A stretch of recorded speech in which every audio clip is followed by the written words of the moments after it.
This is the Aftermarket Radio Network. Hey, honored to have Lauren Fix here with me on Remarkable Results Radio. Hi, Lauren. Hello, how are you? Lauren's the CEO of Automotive Aspects, Inc. Wow, that's a fancy name. Well, you kind of have to do that in this business to say what you do, so. I got it. I'm sure you know who Lauren Fix is. If you've not heard her podcast, if you've not seen, you're on TV probably almost every day, everywhere. Pretty darn close. Radio, TV, or internet, yes. I'm always posting. And you know, the thing that I love about, first of all, everyone, we're recording in a friend's conference room here in Buffalo because Lauren is from Buffalo like I am. Yep. You live in Lancaster. I'm in Springville, New York. Maybe that registers with some people. Ski area. Yeah. Where it snows. Everyone goes, it's snowing in Buffalo. It's snowing at your house, not at my house. Guaranteed. But she's a nationally recognized expert on automobiles, an author, a host. I mean, I know that if there's a flood and there's a million cars, they call Lauren Fix for advice, don't they? Yes, they do. The Weather Channel and Fox Weather. Yeah. And if there's a problem that there's a big snowstorm coming and is your car ready and equipped for it, they call Lauren Fix, don't they? Yes. That's how it all started. Yeah, exactly. Yeah. I'm fascinated. I need to ask you some questions about the cars that you get a chance to drive. Okay. You're probably the luckiest person in the world. I kind of fell into this. This was not my plan. My plan was not to be doing what I'm doing. It was to running a brake business and working. If I did, I would be a completely different person today. But that was your dad's business, wasn't it? What was, I wanted to buy it. He wouldn't sell it to me, so we ended up selling out. But my husband and I started a company called Classic Tube. We make tubing products for automotive and industrial. We started in '89. But I mean, I was even offered a job with Ford when I came out of college. But I turned it down because my father gave me good advice. You want to live in a cubicle, which I didn't. So. So he didn't want to see that for you. No, because he did. He was an engineer. He worked for all the automakers. He was a professional engineer in 3 states. He had a master's degree from Carnegie Mellon. Real smart guy, and loved designing and developing things. But working for someone else is always a challenge. So I always knew I wanted to work for myself. Have you ever driven the Plaid? Of course. I don't think there's anything I haven't driven pretty much other than what was shown at Monterey last week. We had Ron Capps on a couple of, while we were at the NAPA Expo, and we were talking about the adrenaline rush in his funny car, and Plaid came up, and I don't remember who said it, like the Plaid, and he goes, well, not really, kind of like it, because we go so fast in 7 seconds, 300 some miles an hour. Right. But different animal. And you know, it's an expensive car, and I'm sure a very large portion of my audience would maybe they've driven the Plaid. I wouldn't own one. I'm not a Tesla owner ever. Okay. Nor an EV owner personally. Was it as fast as everyone says? Yeah, but you know what the thing is? It's electric, and it doesn't give you that same emotion. You're missing the one thing that you don't get in an electric car. You get the push, you get all the rest. You don't get the sound of the exhaust. Now, you're a car guy, like I'm a car girl. I want to hear it. You can even manufacture it, but there isn't anything there as of today.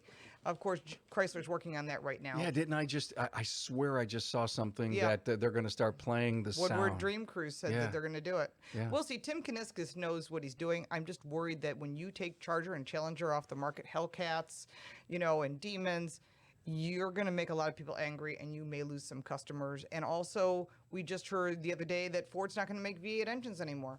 Well, I've got quite a few of them. I may just be looking at another brand. They're getting rid of 3,000 people, 2,000 in Detroit because of the move to EV. Who would have thought that you'd need less people to do this? Yeah, I get the. You're right in my wheelhouse now because talk to me. Then. There's a lot going on that people don't know about. Yeah. We'll start off with this act, this anti-inflation act, which is a joke because it has nothing. It's going to destroy the economy. So what you're doing is you're dumping more money into an economy that you don't need to be dumping more money into because what you're going to do is weaken the dollar. So from the consumer side, as far as automotive specifically, we'll just focus on automotive. They're saying they're going to give a $7,500 tax credit for EVs, and if you buy a used one, it's $4,000. Now let's look at the reality of this. Only 18 cars will qualify for 2022. Because of content, right? Because of content, right. Because it has to have a car to be built in the U.S., So that cuts out a lot of vehicles, and they're all scrambling. And the batteries, as of 2023, have to be made in the U.S. And guess how many are made in the U.S.? None. Exactly. 0.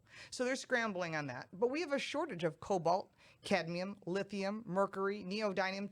There's 7 total rare earth minerals, and we don't mine them here in the U.S. because it destroys the environment. So where do you think they come from? China. Yeah. Who owns all the mines, even in other countries? China. Yeah. So one of the places a lot of these rare earth minerals comes from Ukraine, where there's a big war going on. Africa, and all those mines are owned by China. Yeah. So this is not going to work. But did I not hear that they found lithium in Nevada? The problem with some of these things is that the money it takes to invest to put the money in lithium. So I was just reading an article before I came here that it takes 10 years from the time they find lithium to the time they can actually produce it for use in batteries. Yeah. So 10 years from now is going to be a whole other administration. Everything's going to change. So you have to look at right now as a consumer. So when you have to think of the lobbyists from Ford and GM and Toyota and Tesla who said, what do we have to do to make sure that we can give consumers a $7,500 tax credit? They got in on this plan. But remember, what's the first thing that happened? Day 1 of the signed bill. Ford raised their prices by $8,000. Yeah. And GM raised their prices by $8,500. So that $7,500 tax credit is out. It doesn't make it. It's nothing. So where's the gain for the consumer? As I followed this news story, you a whole lot closer than me because you're so into the physical vehicle where we're doing business acumen for the aftermarket. I looked at that and I says, well, there's another feel-good moment. Yeah, for about 5 seconds when the consumer realizes that they're getting shortchanged. And for the automotive aftermarket, which I also own a business in the automotive aftermarket, we are seeing some interesting shifts. So for as consumers, first off, we have trouble getting parts. We have a broken supply chain, and that is affecting not just the OEs, but also the aftermarket in a very bad way. From simple things like oil filters, we're hearing there's a shortage of diesel oil. I mean, come on, this is should never be the case. DEF, or AdBlue. Yeah. I mean, I've been stockpiling it like everybody else because I have diesel. My daily driver is a diesel, and so is my husband. So I'm like, this is crazy. So I have to make sure I can drive it. I feel like I'm going to be like Mad Max someday, like going to the donut shop and going, I need to buy 10 gallons of that and then filter it out and add a quart of kerosene, and I'm going to be, yeah. Well, it works. It works. You just don't want the donut pieces in there. It'll plug up a fuel injector. But for the aftermarket, they're having the same problem. So the supply chain is impacting not just their ability to deliver parts or service, but it's also impacting the consumer or the fleets because they can't get their vehicles fixed.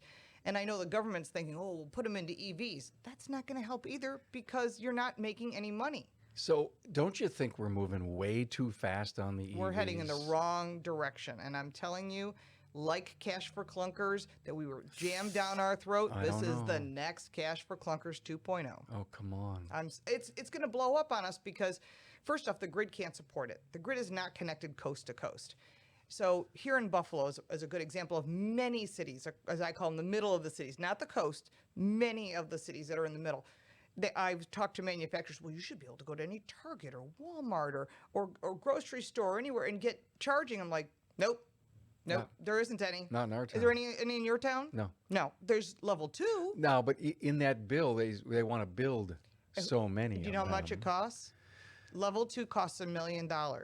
So you're going to replace every gas pump with one of those? Oh my gosh, that would be billions of dollars, which the gas stations don't make that kind of money. Yeah. Although the federal government likes to tell everyone, oh, the gas stations are stealing money from us. That's not the case. That's absolutely not the case. So they make, it's a lost leader many times on gas. They want you to go in the store and buy milk and eggs and soda. That's where they make their money. Am I wrong, Lauren? I keep thinking about this. We need to slow down a bit. We need to get the economy moving in the right direction. We need to get prices, if you will, stabilized.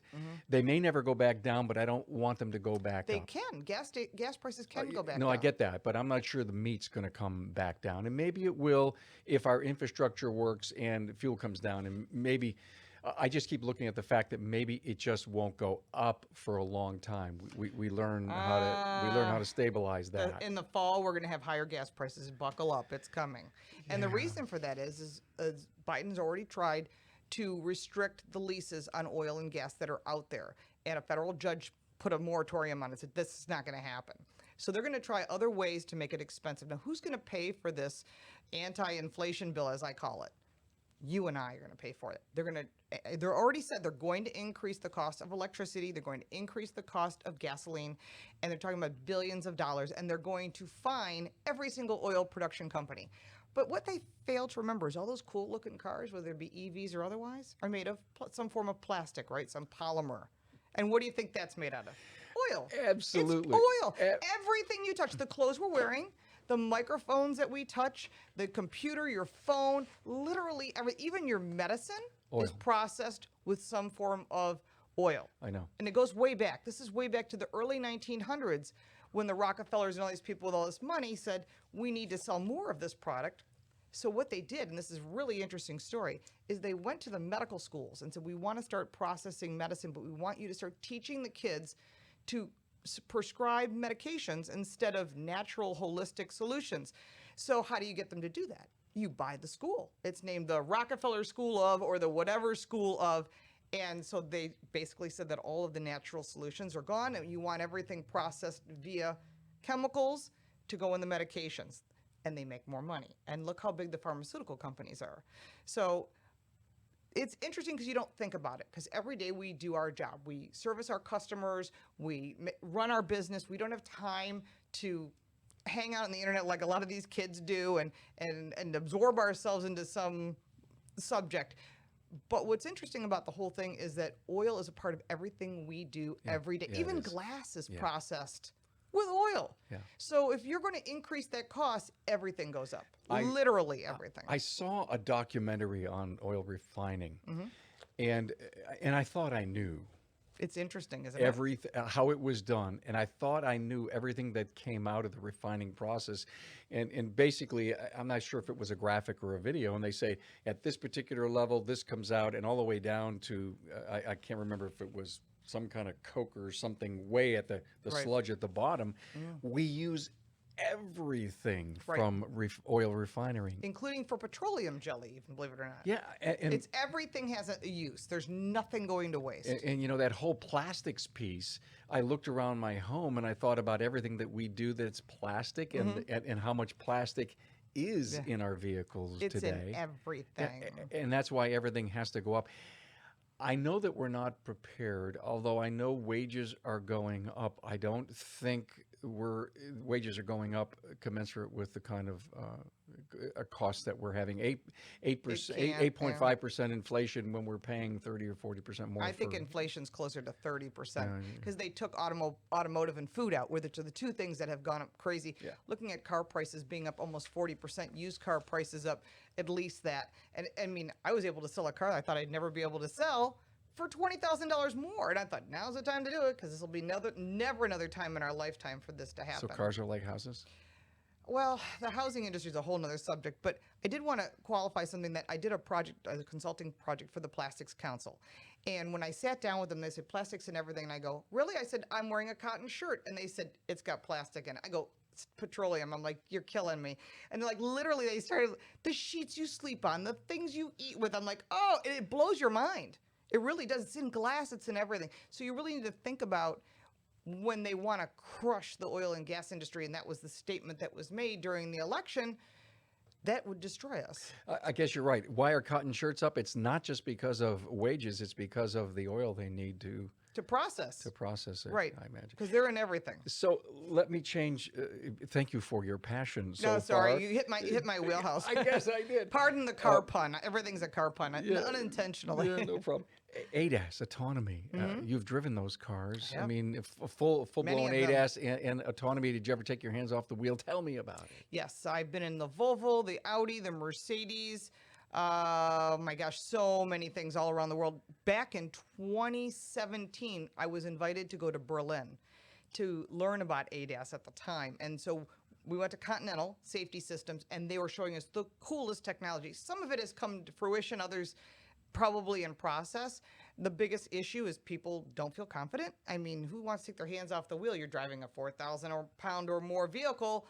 The last thing anyone wants to do is hurt somebody else or themselves. Yeah. So I think that's a big disconnect, and it may be this generation, but I don't know if that's going to happen. I think some of the safety systems to keep you safer behind the wheel is good, but that doesn't mean you don't pay attention, which a lot of people don't. But also the fact is it doesn't help you with the skills that you need. Like you have a round view camera so people don't turn around and look. You need to use your eyes because 80% of your driving decisions are based on visibility. Blind spot detection, great. Kia, Hyundai have those great little cameras. Love them. Fabulous, one of the best safety features on the market, but it doesn't teach you also to turn your head and look. So you're not actually driving the car the way we were taught how to drive. We had nothing. I had manual everything in my first car, you know. That's right. Probably you too. I did. Most people did, you know. It was a manual transmission. They don't even have many of those. There's a few cars that have them. What was your first car? My first car was the worst car I've ever owned. It was a 76 Camaro with a 305. I took it to an autocross and it was a stone. So a guy had met there and said, hey, drive my 79 Mustang Cobra with a 302. I did. And I said, oh, wow. Next day, put the car up for sale. And the radiator blew in the driveway the day the guy came to get it. I'm like, I'm done with this car. And bought a 79 Mustang Cobra and modified the heck out of it, put headers on it, put a 9-inch axle, a Dana rear axle, actually, when they first got started. So lots of changes. You love Mustangs. I love cars. Wouldn't you name one of your children after? I did. Our daughter's name is Shelby. Very good. I Yes. love it. Our son is not. Our son is named for my husband, which is Paul Fix. So he's yeah. Paul Fix the third. Yeah. But we're all car people. My daughter married a car guy who's into Porsches. So we have Nice. Porsches as well. My first car, Mhm. 72 Camaro, Oh, nice. Rally Sport. Yeah. It was the split bumper, the beak, the front beak on the car. And every time I go to a car show, I keep looking for it. So what engine did it have in it? It had a I think it was, I can't remember if it was a 350 or 305 back then, but it was a V8. It was white. It was a black Landau top. Remember Wow. Landau? Yes, I Remember do. Landau? I Oh tell my the kids about a land what? I go, It was that was just the name, the Landau top. The yeah. Landau top, kind of, if you will, phony leather. Yes, you pleather, know. plastic leather. Yeah, it was pleather. Yeah. And I met my wife for the first time Yeah. in 1972. I was driving that car, and then I never saw her again for 4 years later. Wow. And then I think she asked me when I saw her 4 years later, "Do you still have the Camaro?" Wow. So, She remembered you because yeah. of the car. I met my husband at Jaffafa Hots, which is a cruise night. Oh my! We're just around the corner here. Yeah. And he had a 65 Shelby, and I parked there with my 85 Mustang GT, the first new car I bought. And the day I bought it, brought it home, I ripped it apart. My mother thought it was nuts. I'm ripping out the exhaust, the rear end. I ripped out the interior, put railroad car seats in it. I had that thing so modified with like 5 miles on Wow. it. And that's how we met. And I asked him out on the first date because he was hemming and hawing. Hey, it's no secret. We're facing a technician shortage, and NAPA Auto Care has a solution with the NAPA Auto Care Apprentice Program. The program was pioneered by one of our own. Pete McNeil and Master Technician Jake Sorensen from McNeil's Auto Care in Sandy, Utah, realized that the problem of not having technicians available for hire was not going to solve itself and decided to take action and look at a different audience of individuals available for hire. A focus was put on younger individuals with the right passion, desire, and attitude to work in the automotive repair industry. Jake and Pete sought after these individuals and developed a technician apprentice program to give them the training needed to become a successful technician in today's world. The NAPA Auto Care Apprentice Program includes a comprehensive 9-stage curriculum that includes a variety of types of training, and they are classroom training videos exclusive to the apprentice program. Now, these videos provide in-depth training from a successful master technician.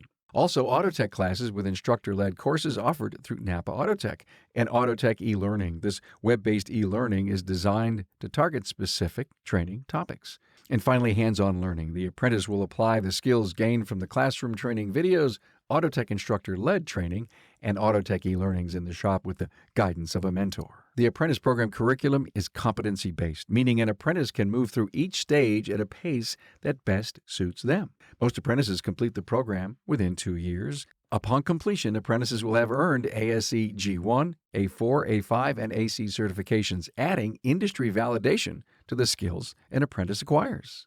Look, having an apprentice in your shop will ultimately benefit your bottom line as they advance through the program. And in most cases, as the apprentice develops their skill set producing billable hours, you'll begin to see a growth in your gross profit by stage 5. One of the largest barriers to entry for individuals looking to enter the automotive repair industry is the cost of tools. Now, keep your apprentice motivated with an apprentice toolkit. Now, NAPA Auto Care has worked with our supplying partners to offer an exclusive comprehensive tool set, including a 4-drawer tool cart for all registered apprentices. Hey, to learn more, members can visit member.napaautocare.com. I have a cool story. Someday, Tracy's with us, who's producing the show for us. Someday I'm going to tell the story of how I met Ann, and then how I didn't.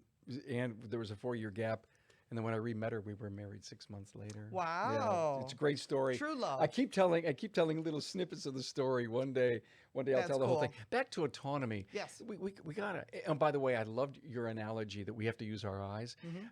Because of my generation, and I think how we learned how to drive without any of the technology, I still find myself, even though I've got the rear camera that I can look at, I still am turning. I'm still looking. You need to, because they're not 100% accurate. And if you back into something, it could be your fault easily, because you're supposed to use your eyes. And the insurance companies will nail you for that.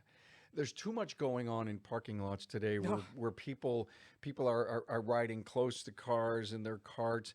And I have to tell you, I don't think, even though those cameras have a wide angle, they don't catch everything. Right. That's why rear cross traffic alert is one of my favorite systems.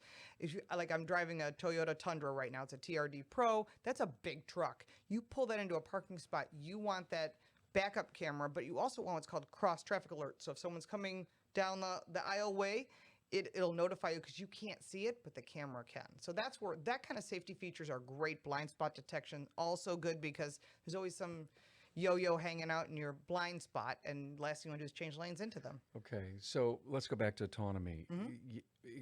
Press the button, take your hands off the wheel. Not this girl. Yeah. I've done it. I've tested Super Cruise, Blue Cruise, which is Ford. Super Cruise is GM.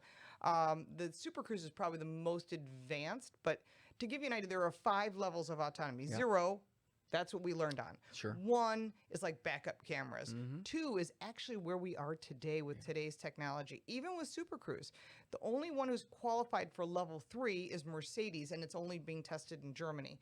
You could do level 5. Back in, 2016 maybe, Audi had us fly out to Silicon Valley, and we drove to the CES show.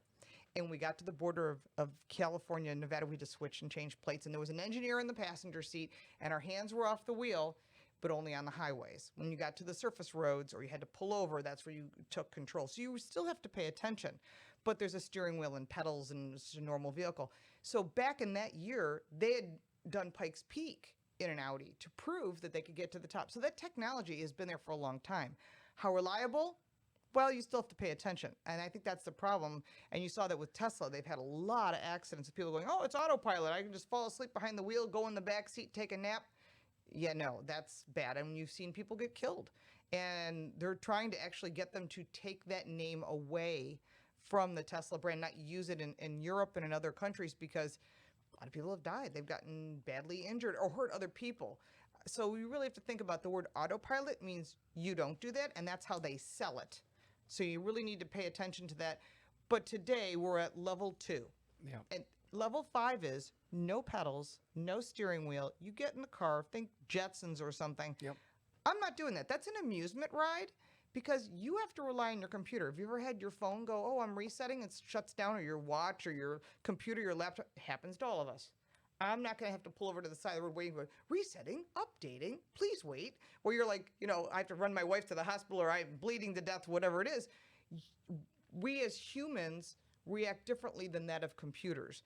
And I'm not willing to sit in an amusement ride. I don't like amusement rides, so I would rather have a steering wheel and pedals. To me, that's just, then we've got we got a couple problems. We got government regulations which are not in place. You got insurance regulations. No insurance company wants to insure these, because who's at fault? So I'm in a pod, you're in a pod, our pods hit each other, which can happen. Okay, whose fault is it? Is it your fault? Well, there's no steering wheel. Is it my fault? Well, there's no steering wheel. So then it comes down to the software companies and the car companies, and they're like, yeah, we like the idea, and they've tested it in winter and all that, but that's the other factor, weather. So here in Buffalo and many areas of the country, a snowstorm hits, a windstorm, a sandstorm. You can't predict everything. Believe me, the weather people are the only one that could be wrong every day and not get fired. You and I would get fired every day if we were wrong. So if you think about that, you're driving down the highway and there's a snowstorm or rainstorm, whatever, that you didn't know about, was unpredictable, and that does happen because it's weather. There's no way the car could pull over and say, waiting. And you're like, are you kidding? Now I'm stuck here and a tornado's coming or whatever. That's an anxiety-filled moment for anybody. Yeah. And then you got the problem with other people besides. So there's a lot of other factors, and hackers are the biggest one. The biggest factor is hackers. So we know that they can hack everything. They've hacked Tesla. They've hacked Jeep. They've hacked a lot of car companies. So if these kids who have nothing else to do other than to hack, that's their job. I mean, they're professionals at this. And they sit around with nothing else to do to see, oh, I got into the government, or I got into the Jeep system, or I got into whoever. Every car company's putting up firewalls, big firewalls. But you, as a human today, can easily find yourself in trouble by putting on like one of those car insurance companies. Oh, just plug it into your onboard diagnostics, OBD2. We'll keep an eye on your driving and you'll save money. It's an open circuit, so it can be hacked. Yeah. You don't want your car hacked. You're right. You could lose your brakes. You could accelerate unintentionally. A lot of things happen, and that falls on you for putting it in your vehicle. There's some serious issues before we're ready for this. Let's go back to level 4, and that would be that we have a steering wheel. We have all of our pedals. Are the car companies working on attention? Am I breathing? Am I hands on the wheel? Am I looking at? Oh, yeah. I mean, there's got to be. If not, you're going to get a jolt or a warning that you need to pay attention, no matter what mode you're in. I mean, I think that exists now. Yeah. Exists now. How many cars is it on? Let's see. We tested it at Infinity out in the middle of New Mexico 3 years ago, and it was interesting. So you would go out and you put it into the mode, you put on the cruise control, you put in the self-driving, you hit the steering wheel, and your hands are off the wheel. When it feels you're looking away, which the engineer showed us intentionally, he looked away like, oh, it's going over here.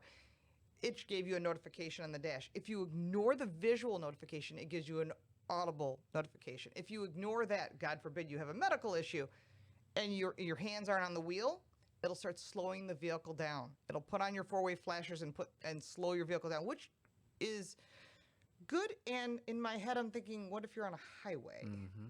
Not everybody's paying attention. They assume you're going 55, 65, 75, wherever you live. That's Well, it's going to pull you off. It's got to pull you off the road. Oh, well, it pulls you off the road, but it doesn't know what's off the road either, right? It can't tell the side of the road is this wide, this wide, this wide, because the side of the road is narrower these days than it was back in the day when they used to give a full car width wide in case your car broke down. Mm-hmm. It's not that way anymore. What if it vibrated the seat, the back, the seat? GM does that, yeah. It vibrates the bottom of the seat. But again, if you've had a medical condition, that's not good either. Yeah. Let's hope that's not the case. But you start thinking about these ADAS systems. I worry about the repair guys trying to fix these things. It's hard enough now when you replace a windshield and you've got these guys, doing glass repair. They have to reset every single safety feature. And that makes more work for them, but they're still getting the same amount of money from the insurance company. We've recently done an episode with ASE on the new L4, which is the ADAS certification, and it's in its infancy, and you can take it right now. You won't get scored, and thank God they're doing this, recognizing the fact that there needs to be some level of, I don't want to say certification, but knowledge in order to step into or to tell a employer, listen, I'm ADAS, but you have to have the A8, the electrical piece. If you don't have the A8, you can't take the L4. That's right. Now, I'm ASE certified, but in brakes, because that's my background. I used to design braking systems. Yeah. But this is a whole nother animal. You really have to know. These are master tech kind of level things. If you're a master tech and you're taking the level 4 setup, you really know your stuff. You're like in deep. And those are the people that you want. But again, how many people, and then again, we have this other issue too. How many people are taking that test? And we have a shortage of technicians, not just diesel techs, but literally everything. Where kids get out of school and they all think they're going to go to college and they have a degree and fill in the blank, and they don't end up working in that area. And we have a massive shortage in our auto industry. And I've been really big on pushing, educating people. And we've got different areas of people. We've got military people coming back with great skills that we can use. You've got kids that really aren't good at college or high school, and that's fine because you can make money right out of the box. We can get you into a program, start using BOCES or whatever programs in your area. You've also got a lot of people crossing the border. They have great skills too. But there's a whole market for this Spanish market as well, because on the lower half of the country, they need to communicate, and they do. And you've got to don't forget to hire these people. Problem is, every state's got their own regulations on that. In New York State, we can't, but in other states, you can. So there's a lot of things you can do to try and get more people involved. And I think it's an education process. If you love cars, you're going to love this industry, because the people are the best. I have to say, the people in the auto industry I've worked in a lot of industries.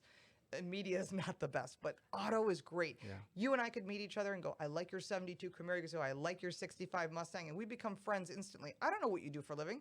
I don't know anything about you. But I like the fact that you like cars and I like cars. Now we're friends. Yeah. And you don't get that in any other industry. So true. So true. There's a brotherhood, sisterhood kind of a It's bond. a family. With that. It's Yes. a family. Driven any car? And Tracy's nodding. She sees. Yeah. See, isn't that true? It's so true. Driven any cars or reviewed any cars in the last couple of years that you just fell in love with? Oh, sure. The ones, big power. Let's see. Anything Porsche is always fun, especially 911 GT3s and stuff like that. The Ford GT, of course, fabulous car. We bought one. We were lucky enough to get one. Wow. The GT500 by Shelby, fabulous. The new Corvette is the best GM car they've ever built. They built a lot of great cars. The best one ever is a new Corvette. Why do you? I mean, that's 125,000, I think. Where you can get them, I think, was you ZO can start at 64? 70. So just a regular Z51 package. okay. Just the entry-level car is a great built product. It's built here in the U.S. You can see the panel gaps are right. The quality of the build is excellent. The performance is there. If you want a value-based supercar, essentially, the Corvette really meets that. I mean, I've driven Aston Martins, and boy, do I have stories. They have a lot of issues. At least the two I've had. At least I haven't owned them. I would not. I'd like a DB5, but I'm not James Bond. The car I want is way too much money. Ferraris are always a blast. Lamborghinis. I drove the Urus, which I totally loved. But there's a Roma. I mean, there's anything that's like that kind of exotic, of course. But for the normal people, like every day, what do you drive? Yeah. You cannot go wrong with a Kia Telluride or a Hyundai Palisade, the 3-row SUV. They're killing it. They are making them and selling them before they hit the ground. And there's a lot of great, don't get me wrong, the competition is fabulous. Honda Pilot, Ford Explorer, all great products.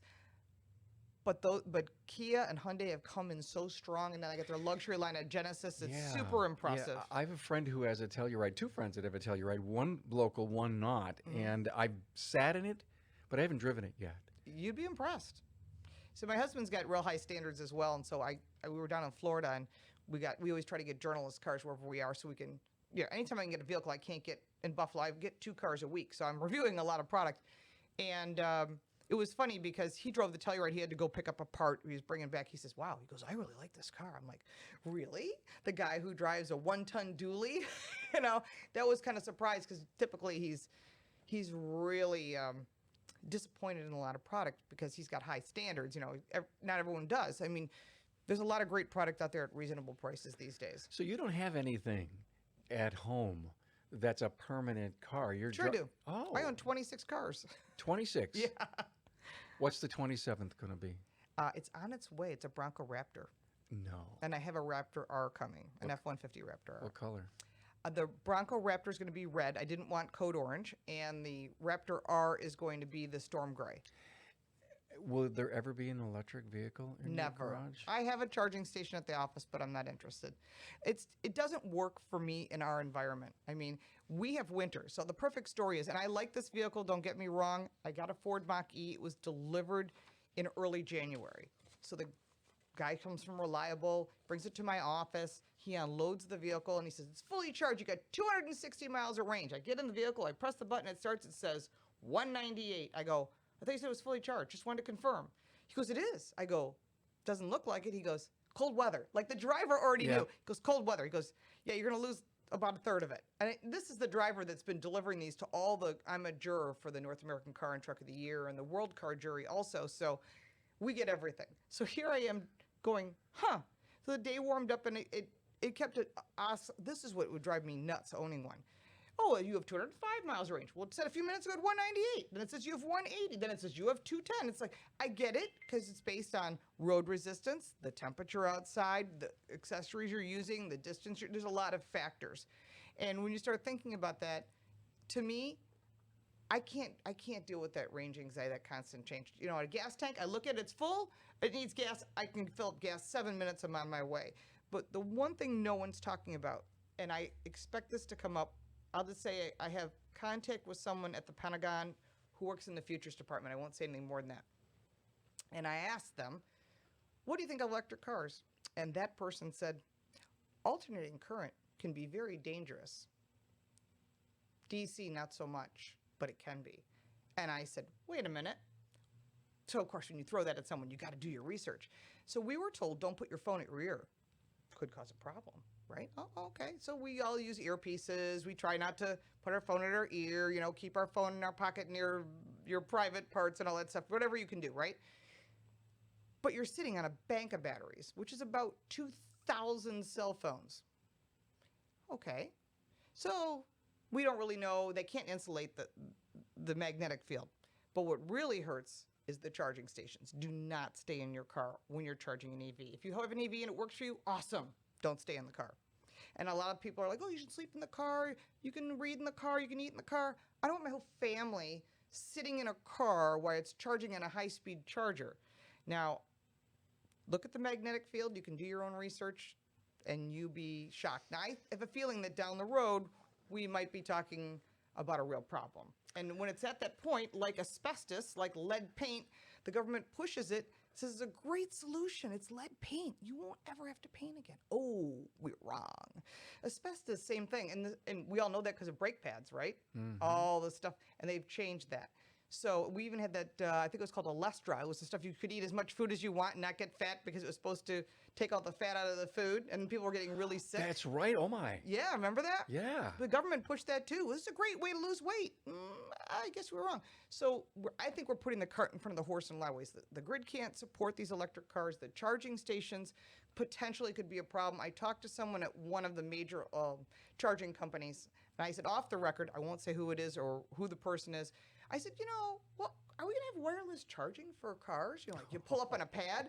And he goes, never. I go, why is that? Yeah. He says, because the heat, you'd fry yourself in the car. He goes, touch the cable that's insulated that charges your car. It's warm. It's got heat. It has field to it. He goes, when you charge, go in the store. Leave the vehicle. Yeah. So I'm just giving everyone a heads up that I'll be one of the first people to have discussed this. Other people are starting to discuss it. Of course, the car manufacturers don't want to hear that, and they get mad at me, and sometimes they don't invite me to certain drive events because I'm not saying I'm anti-EV. I'm just pro-truth. I just want people to think about these things because what are you going to do when it's too late? Well, you do have a stand on EVs, and I appreciate you sharing it. You have a podcast called Total Car Score with Carl Brower and Javier Mota? Javier Mota. Javier. Yes. Yeah, the J is silent. By That's right. Carl Brower works with IC Cars. He's a past employee of Kelley Blue Book and Auto Trader. He's really well versed. He also owns a GT, by the way. He's the only other journalist besides myself that has a GT. He's a car junkie like I am. Yeah. He's got a Hellcat, or a Demon. I get that wrong. You get mad at me. And Javier lives in Miami, and also he's all three of us are World Car and NACTOY, which is North American Car and Truck of the Year jurors. So if someone wanted to see some of the reviews, where would they go on YouTube? You go to Car Coach Reports or any form of social media. I'm literally on every form of social media, even ones you're like, they're still around, at Lauren Fix. Who manages your social media? You're looking at her. I do it all. I'm a one-man band. I have people that help me edit, and my son also works with me. Yeah. But a lot of the stuff some stuff goes overseas to be edited, but I do all the social media. Also, laurenfix.com, does that work? Yeah, you can go there, or Automotive Aspects or Car Coach Reports.